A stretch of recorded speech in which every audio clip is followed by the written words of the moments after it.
did have a question, Commissioner, about the CSO and what's been referred to. Is there another document where there was a reversal of that?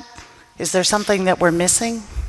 I'm not aware of any documents that you're missing. I mean, we had requests for all internal documents. To my knowledge, we've turned over all internal documents. As I said, I scheduled a series of meetings internally in the department to very carefully consider each of the 3 applications that were in front of us. We had final applications from 3 charter schools, and I asked lots of questions, and I asked folks to prepare some preliminary material at the front end of that series of meetings, kind of to weigh the pros and cons. And if you look at the whole document that's being referenced here, it's a set of pros and cons, upsides, downsides on all 3 applications. That became the starting point for delving in further into each of the 3 applications, asking lots of questions about the viability of those applications and so forth. I don't know how many of these you've actually approved in your 1-year tenure here in Massachusetts, but is it common for that to change over time from the initial determination of the CSO, for that to move? I'm curious with the other schools, did they follow the same initial recommendation that was made by the CSO, if you know? Remember, the charter school office is an office within my agency. With all of my offices, I ask them, what do you think we should do? I ask questions about it. I ask for more information.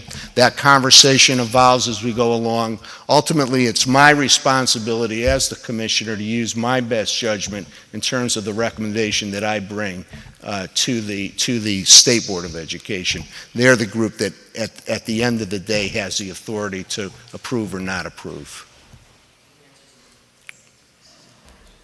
So I understand. So I would say, just to back that up, because I'm hearing the comments, there are a number of occasions this year, this is my first year at the department, where in the initial discussions, staff recommended A. Now this is my comment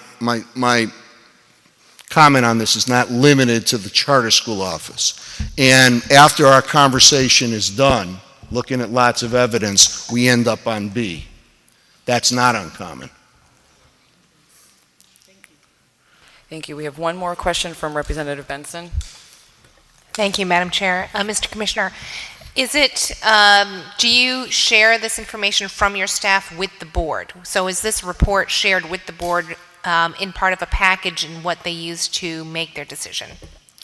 If this is this particular document, I don't believe that was shared with the board. That was a document I asked to be prepared for briefing me. I did not expect, again, so the answer is I don't believe so. Commissioner, thank you for coming back up and letting us question you further. I appreciate the opportunity to do that. And I want to reiterate what Representative Clark said. For those of you who have spent your evening here with us tonight, part of our job is to be here, and we're enormously grateful that you who are volunteering your time and are passionate members of the community have spent your evening with us. So thank you on behalf of the committee, and I think I can safely say on behalf of the committee that being here and listening to you tonight has been enormously helpful as we move forward.